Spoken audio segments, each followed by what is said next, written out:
politique que mène ce gouvernement depuis des années, la répression qui mène dans les quartiers populaires vis-à-vis des minorités, vis-à-vis des gilets jaunes, vis-à-vis du mouvement ouvrier, ce sont les mêmes.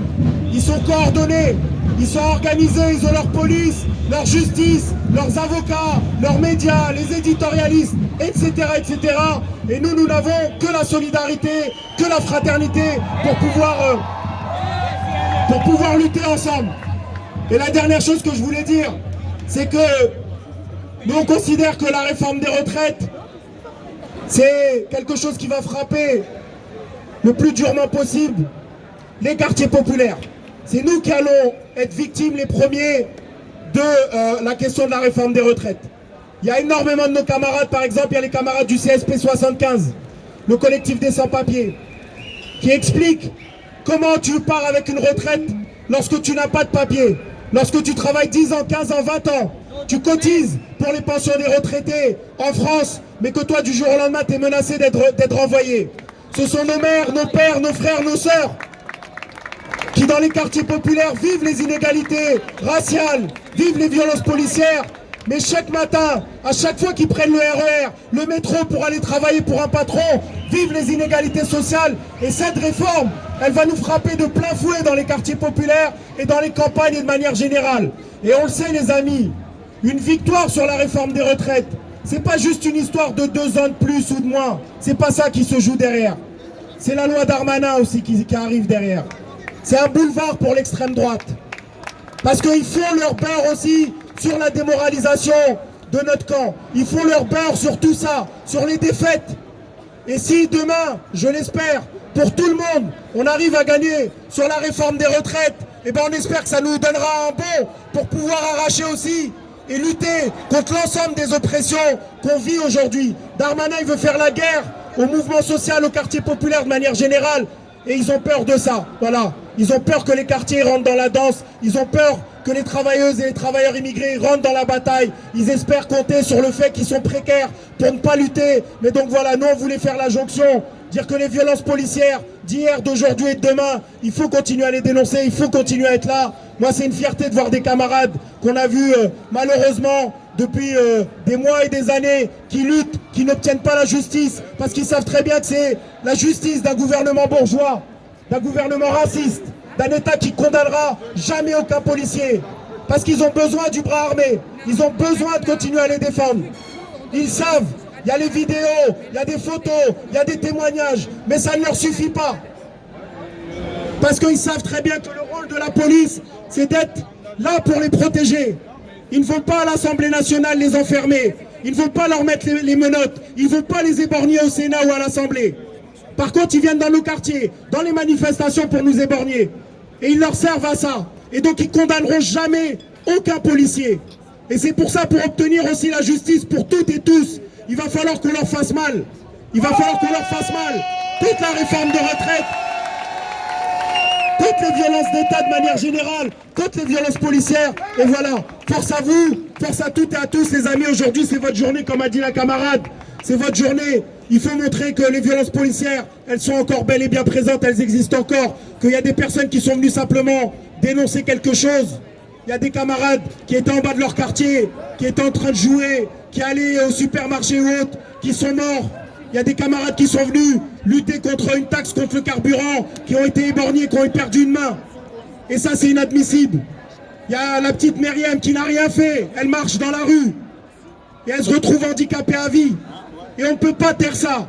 Et moi, j'envoie ce message-là à l'ensemble des organisations syndicales qui sont absentes aujourd'hui, de l'ensemble des partis politiques qui sont absents aujourd'hui. C'est une injustice de travailler 2 années de plus. Oui, c'est injuste de travailler 2 ans de plus. Mais qu'est-ce qu'on doit dire pour une gamine de 5 ans qui devient handicapée à cause d'un tir de LBD? Qu'est-ce qu'on doit dire pour quelqu'un qui marchait dans une manifestation et qui s'est fait mutiler? Qu'est-ce qu'on doit dire de quelqu'un qui était dans son quartier, qui jouait au foot et qui s'est retrouvé mort par un plaquage ventral? Si ça, c'est pas au-dessus de l'injustice. Et donc on ne peut pas sélectionner qu'est-ce qui est injuste et qu'est-ce qui ne mérite pas d'être lutté et qu'est-ce qui ne mérite pas de la force. Donc les camarades, vous méritez beaucoup de force et voilà, modestement on était là et merci à toutes et à tous. C'est juste parce que le monsieur d'avant il parlait de la retraite, hein. Et voilà, sachez que je crois que là-dessus, il y a plein de failles dans lesquelles on peut s'engouffrer pour faire tomber la retraite de Macron. Donc voilà, allez-y Franco, hein. Parce que finalement, c'est lui-même, il s'est contraint avec plein d'articles de loi de la Constitution, et c'est pour ça qu'il a dû en venir au 49.3. Donc voilà, faites-le tomber. Bravo, merci Pierre.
Un triptyque répressif, avec d'un côté la surmilitarisation coloniale et les violences racistes que nous subissons depuis des décennies, de l'autre les millions d'euros dépensés chaque année par la municipalité pour accentuer le contrôle de sa population.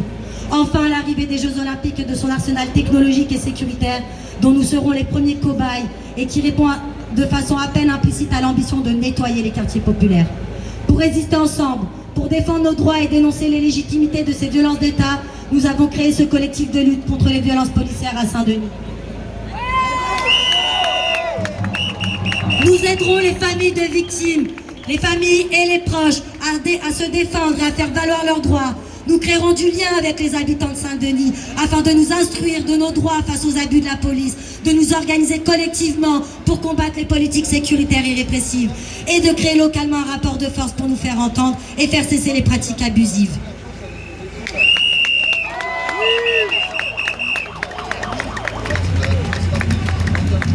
Nous devons nous organiser pour faire en sorte que leur violence ne reste pas impunie. Nous devons nous organiser parce que eux, ils s'organisent.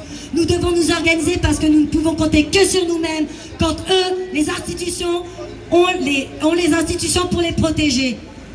Merci à tous. Pas de justice! Pas de justice! Pas de justice! Pas de justice! Je me fais la porte-voix de Séraphine, la maman de Myriam. Bonjour, je suis la maman de Myriam.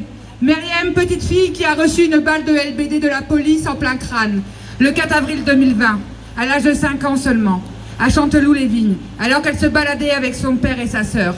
Myriam, petite fille, qui à la suite de ce tir, a eu une fracture du crâne avec opération en urgence, pronostic vital engagé, 3 jours de coma, 1 mois d'hospitalisation.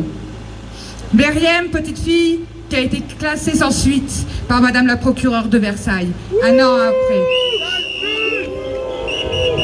Et tout cela malgré un ADN masculin trouvé sur la balle, mais qu'elle n'a pas voulu exploiter.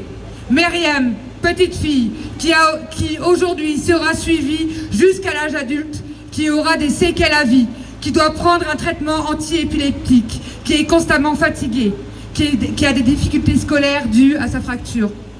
Myriam, petite fille, à qui on a détruit la vie et qu'on ne considère pas comme il se doit, notamment par la justice.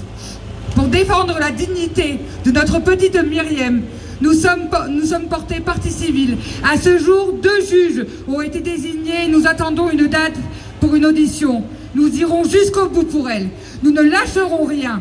Nous avons besoin de vous, de votre soutien, pour que ces policiers soient condamnés, pour que notre fille, vos filles, vos nièces, vos petites sœurs ou vous-même puissent un jour avoir justice. Stop aux impunités, stop aux violences policières.